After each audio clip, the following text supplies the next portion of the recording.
Hello and welcome to another episode of Brewery Towns, the podcast that talks about brewing beer throughout the country. My name is Matt and I am joined via telephone again by Cecilia. Hey guys. Thanks for joining us again. Yeah, thank you for inviting me. So I think the last episode we did was on Tonopah, Nevada, if you remember that. I think it came Yeah. out in like April, Yeah, it which is feels like, such a long time ago. I know, it's like 3 months ago, and what a world it's been for the past 3 months. I know, yeah. What have you been up to? Craziness. Anything worth telling? Not really. I am trying to plan a trip to Montana. I think I mentioned that to you. Mm-hmm. And so hopefully, I can get my brother on board and we can go road tripping to Montana, since that's the only way we can really travel.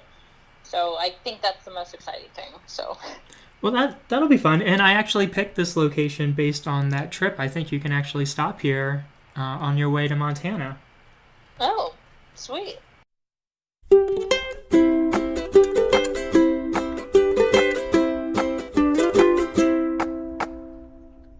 Thank you for listening to another episode of Brewery Towns. If you would like to support us, please visit brewerytowns.com or our Patreon account at patreon.com/brewerytowns. You can join our monthly membership club where you will receive stickers and glasses from breweries around the country, or you can just make a one-time donation. And as always, we appreciate all the support that y'all have been giving us. And now, back to the episode.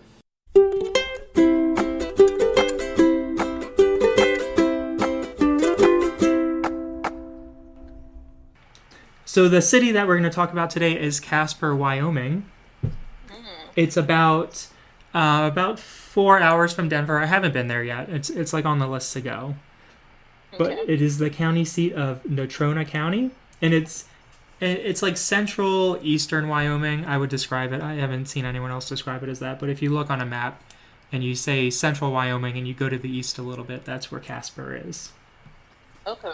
And when you get there, it's on the banks of the North Platte River, so you guys can maybe camp by the river. I don't know. Oh yeah, man, I've been wanting to be like by a river or a Mhm. lake and just have like the mountains oh gosh, yes. Okay, thank you. Well, it'll be pretty nice when if you guys go like in the fall, because its elevation is almost the same as Denver. It's about 5,100 feet, so you're gonna get like that cold mountain air coming up too. So you could really do like sleep in the car if the window's down too. That's beautiful. If you're So, poor, yeah, and can't buy a tent. well, I'm poor, and I'm cheap too. So I actually, I have a Nissan Versa, so it's a hatchback. Yeah, And so I know that little shitty car you have. thank you. Yeah. So I literally put all the seats down, and I went to Costco and I bought this like memory foam thing, and it was like $50, and so you could literally lay down like fully, and you can make it into like a bed. And so I literally bought it. It's in my car right now, and so I'm thinking that during that trip, hopefully, if I do take my car, I'll probably try to get another car with. Anyways, I'm gonna take that foam memory foam bed. Yeah. Nice, yeah. When Jackie comes to visit, we've been staying at KOAs up in the mountains, which are pretty What is nice. it? Like the Campgrounds of America. Oh. And so you get a cabin, and it just has like one big mattress and two bunk beds, but you have to bring like your own sheets and pillows and stuff, and they just have like a light in there and a heater and a fan. That's So not it's bad. really That's basic, yeah. But I would highly suggest it. I'm sure like Casper and the surrounding area has ones if you want to do more like civilized camping. Yeah. Well, we'll see. So let's see. So Casper is 4 hours from Denver, like we said, 2.5 from Cheyenne. It has a population of 55,000, so really not that big. Its nickname is Oil City because for the first part of the 20th century, it was the hub of oil and gas in the Rocky Mountain region. Wow. Yeah. Interesting. And as you know, we always do a hometown. This one was a little slight pickings here.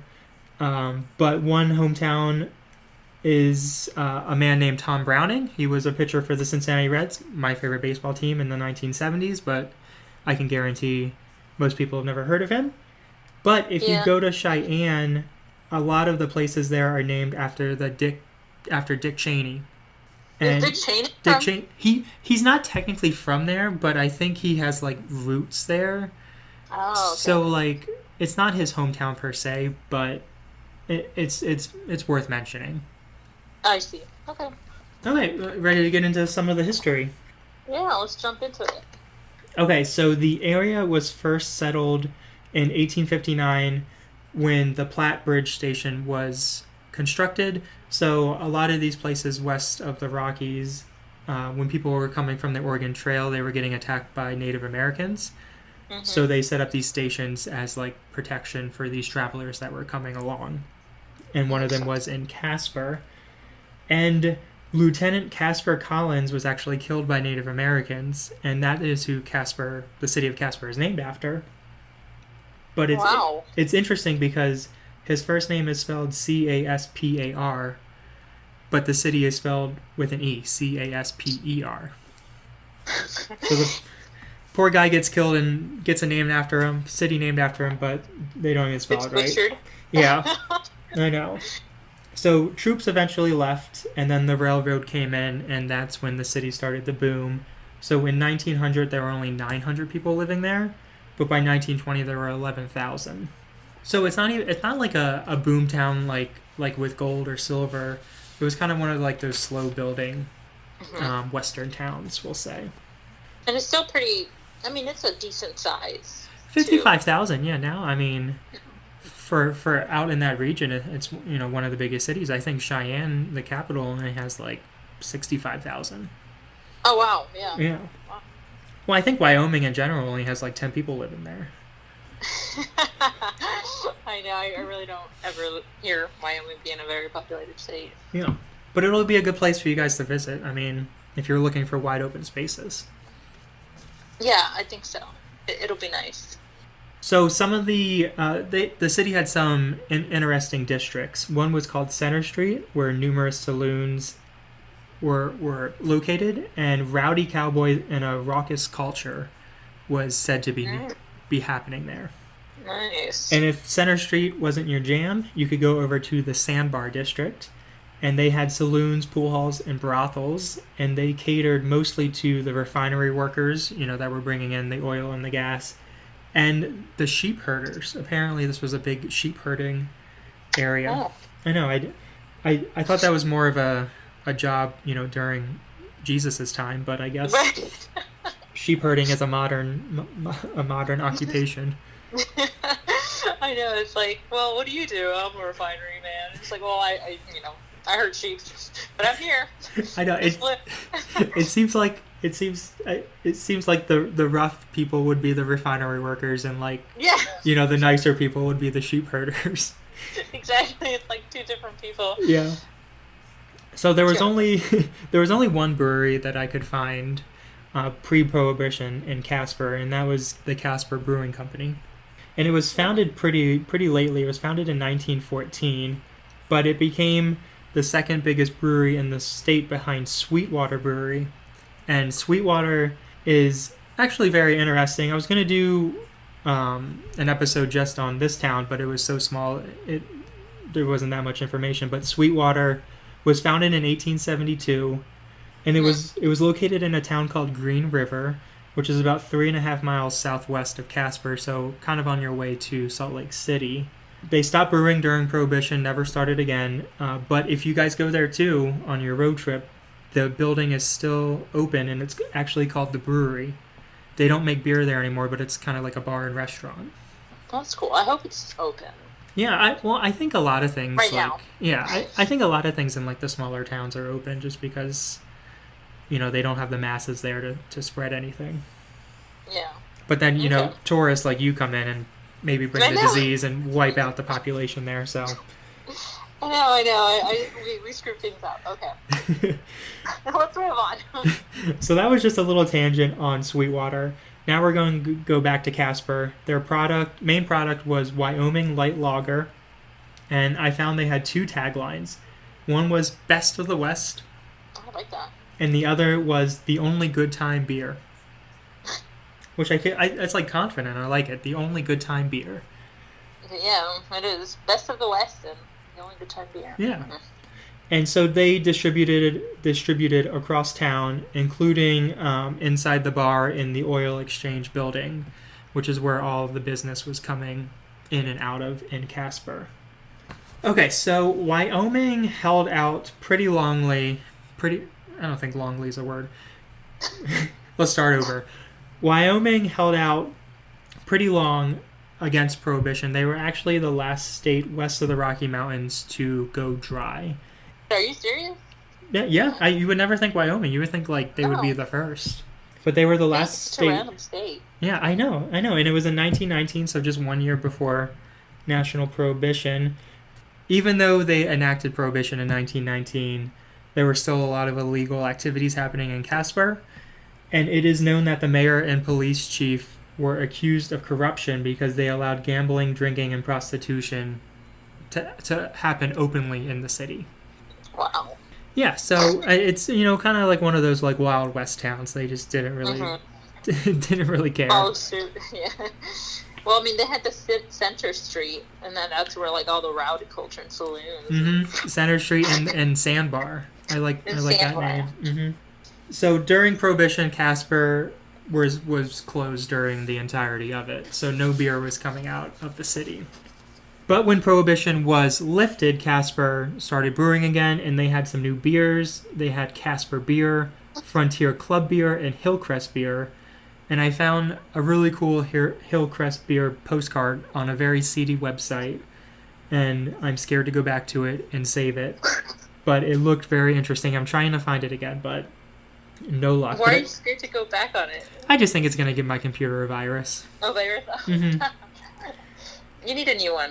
I do need a new one. I should just be as reckless as possible so I have an excuse to get rid of this piece of crap.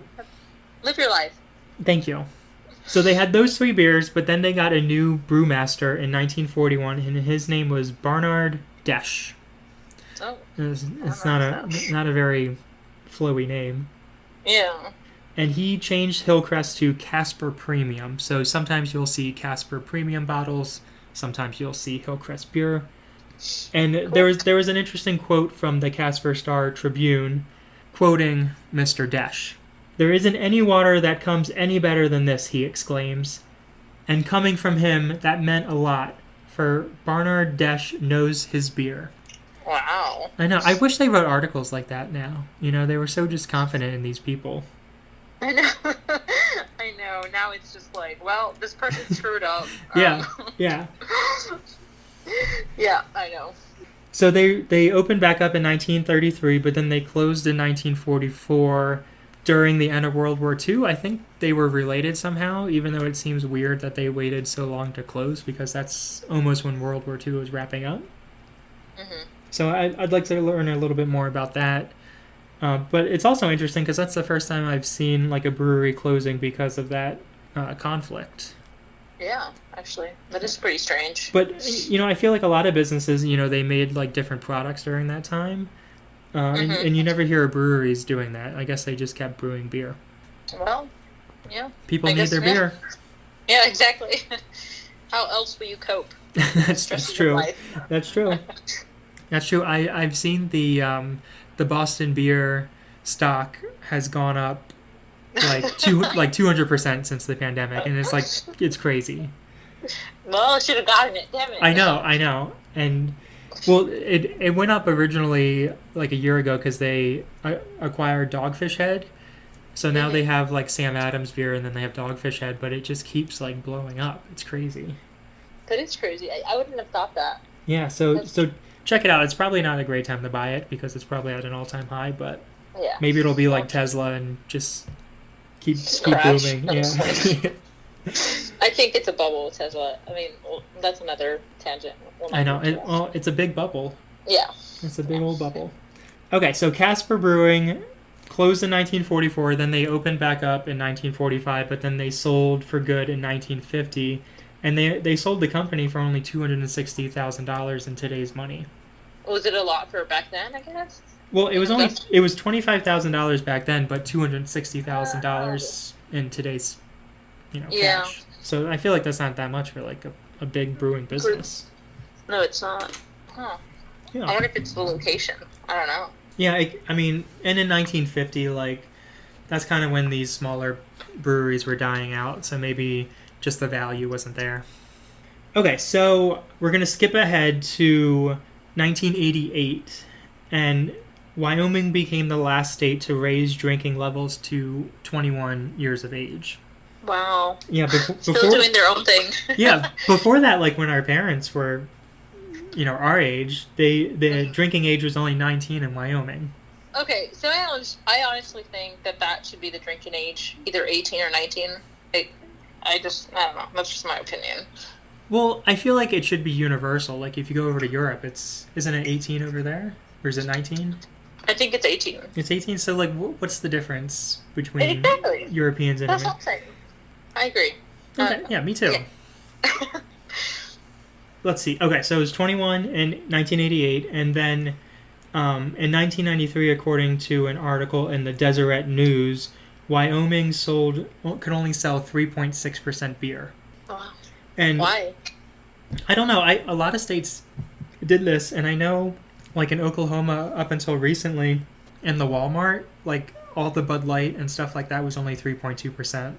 Wow. Okay, I didn't know that was a thing. Yeah. Well, if you don't live in the state that it's a thing, you never really like it wasn't a thing in Pennsylvania. When I went to Oklahoma, I was like, what is going on?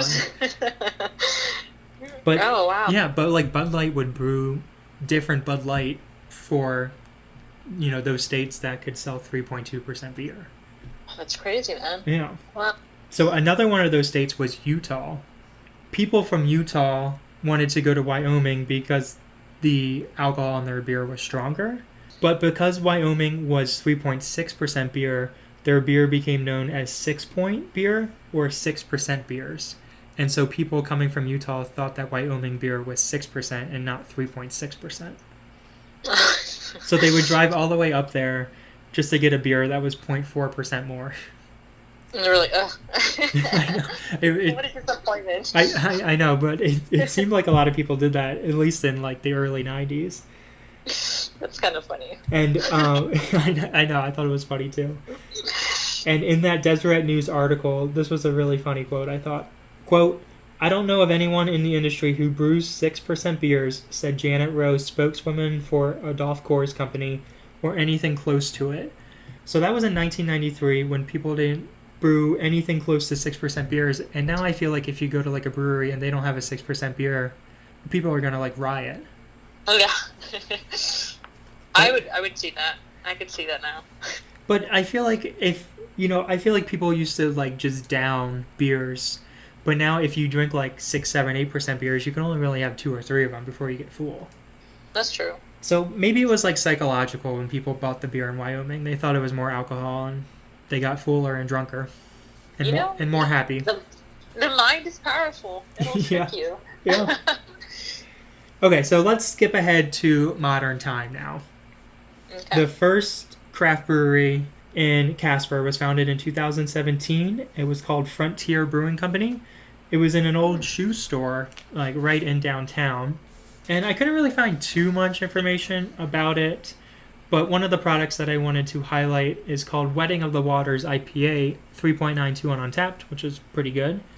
And they describe it as a marriage of malt and hops.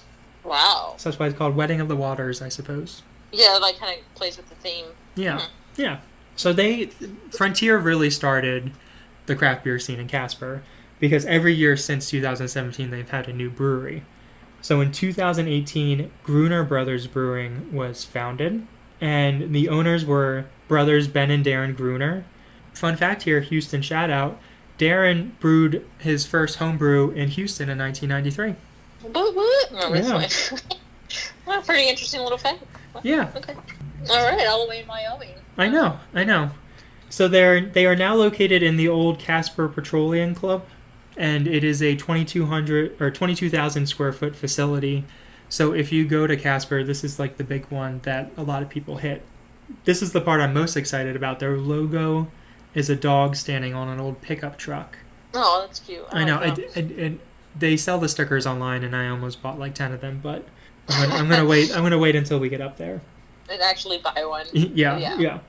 But the truck in the logo belonged to their grandfather and was used on the family's farm in the 1930s. And they have that same truck. It's now located in the brewery, so you can go and see this old truck that inspired the logo and was used almost 100 years ago. That's actually pretty cool. I know. I mean, I wish my family had like actual things like that where you like preserved it and then you could kind of like display it. I don't know. I know, especially something as big as a truck. Yeah, exactly. It's like I feel like our trucks, they're just deteriorate and then that's it. Mm-hmm. Yeah, they sit in your backyard and your neighbors complain about all the crap you have. Exactly. No. Mm-hmm. Mm-hmm. So their slogan, the Gruner Brothers Brewing, is Wyoming beer for Wyoming people. So they know their demographic, I think. I think so. It sounds like it. And the beer that I wanted to highlight is Double Clutch Oatmeal Stout, 3.53. And I just like it because it's double clutch, so I think it's like playing on the old truck reference. Ah, I see. Well, hopefully, if we make our way up there, I'm like trying to plan it out. Mm-hmm. I'll try to stop around there. I mean, if you're going to go to Montana, I think you would probably take like I-70, which goes through Colorado and Cheyenne, and then you break off and you go left, and you get into Montana. If you go there, grab me a sticker, please. Okay, okay. Sounds good. Okay, so the next brewery came around in the following year, 2019, and it was called Skull Tree Brewing. Not sure where they came up with that name. It's like hard metal rock. I know. And it was founded by two pairs of couples, which is cool. Yeah. And they renovated an old 1919 house, and they put their brewery inside of it. And the product that I wanted to highlight is called Java Fury 3.99 on Untapped. And it is brewed with cold brew coffee from a local coffee shop called Java Jitters Espresso. Wow, that sounds good. It really does sound good. A nice, a nice thick coffee stout. Mm. It does sound good. Like, you're tired?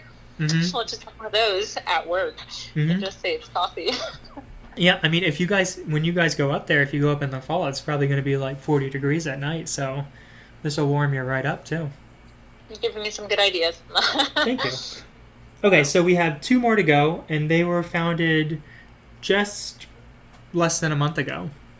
So the first one is Oil City Beer Company. Oh, that reminds me, I forgot to say the sources for the episode. Forgive me. I'm going to do that right now. So the sources that I got this information from come from the Casper Star-Tribune, Oil City News, and this one really good article on 101.9 King FM Radio's website, just in case you were wondering. Cool. Thank you. You're welcome. Okay, so Oil City Beer Company founded June 27th, 2020, so right in the midst of the pandemic. Like, Jesus, I would be a little terrified knowing the pandemic is hitting, and it's like, well, I hope my business flourishes. I think it just shows the power of breweries, honestly. Like, what other business could you really open during the pandemic that would succeed? Yeah, no, I agree with you. That's crazy. Yeah, and it's like, if you were planning this for months, you may as well just open. Because if you don't open now and you're going to wait till the end of it, you may be out of money by that time. Exactly. I agree. It's still impressive. Yeah, I agreed. So Oil City Beer Company, its owners were former Sperry Drilling employees, and they actually got laid off. So this was supposed to be like a side gig, but then they got laid off from their job, and they made this their full-time occupation. Because of that, the product I wanted to highlight is called Severance Pale Ale. It only got a 3.20 on Untapped, but I would recommend it because it only sells for $3 a pint. Nice. So I think it's supposed to be like a working class beer, not too expensive, not too flashy. But if you want to go to a craft brewery and drink 10 beers, you can do it for $30. I respect that. Yeah, me too. I always like bars that have a good craft beer list, but then also ones that sell Lone Star and Pabst, and that combination makes for a good bar, I think. Get a little bit of everything. Mm-hmm. Mm-hmm. The last brewery that we're going to talk about today is called Mountain Hops Brewhouse, and it was founded, or it opened to the public July 1st, 2020, so in the same week as Oil City. Let's see, so the owner, Eric Magnuson, he homebrewed for 15 years, and then this brewery called Mishap Brewing Company went out of business, and he bought up the brewing equipment. So he was like, hey, I've been wanting to have a brewery for some time, and now I have this equipment, and so I'm going to open up during the pandemic too. I mean, it's really interesting. This town is only 55,000, and they now have 5 breweries too. So you would think like you're getting close to oversaturating the market. You would think. Yeah, and well, especially in Casper too, because the biggest near city is probably Cheyenne, and that's 2.5 hours away. So you don't really get a lot of through traffic. It's mostly just local people. Yeah, no, but they must, the sheep herders must like to drink. Yeah, there must be a lot of them for sure. Yeah. So go ahead. Honestly, like the small towns I visited, it's like when they have like a small coffee shop or like just the 2 bars or whatever the case is, it kind of gets boring after a while. So, I mean, I guess I understand like having 5 breweries. Why not? Yeah. I think it's romantic to think about living in a small town and just going to like the same places over and over. But I think it would get like repetitive and boring. Yeah, absolutely. So I think 5 is a good number. And from what I've seen, there's like really not too many like other bars there. So I think people probably just go here for just like a drink, instead of going to a bar. Yeah. But I could be totally making that up. I have never been there. I mean, I feel like I would do that probably. Mm-hmm. Just go there and then that's it. Yeah. So Mountain Hops Brewhouse, the product I wanted to highlight is called Backcast Brown. They only had when I looked on Untappd, they only had 3 or 4 beers up so far because they've only been open for less than a month. But Backcast Brown got a 3.96 on Untappd, which is a pretty good start for them. Good for them. Wow. I know. And good for Casper, too. I mean, I would never know that it had so many breweries. Me neither. I was like, what's in Wyoming? I don't know. Well, now I know. Wyoming is known for 2 things, breweries and sheep herders. Honestly, I wouldn't think of Wyoming having sheep, to be completely honest with you. That's not the first thing to think of. Wyoming. Yeah. Well, that's why people listen to the show, Cecilia, to learn something new. Okay. Well, I'm learning as you're, talking to me about it, so it's kind of cool. Well, I mean, that's all we have from Casper, but I hope you are inspired to visit on your way up to Montana. Definitely. I actually am. I really am. And I think we're eventually going to do a Bozeman, Montana episode. Montana, yeah. So if you guys go there, let me know. And then I also have on the list Missoula, Montana. Missoula. Oh, yeah. Cool. Well, it seems like you're, busy. Yeah, well, when there's really nothing else to do during a pandemic, this is just passing the time. But hopefully we'll get you on again soon. Yeah, for sure. Yes, you will. Yeah. Do you have any final words? No, thank you, and thank you for having me on. I really enjoyed it. I learned a lot, and I think Casper might be one of those stops. Yeah. I'm currently to choose where to stop. I think Casper might be one of those. Well, thank you everyone for listening. Remember to keep up with us on Facebook and Instagram for our latest episodes, and if you want more information, check out our new website, brewerytowns.com. And that was another episode of Brewery Towns.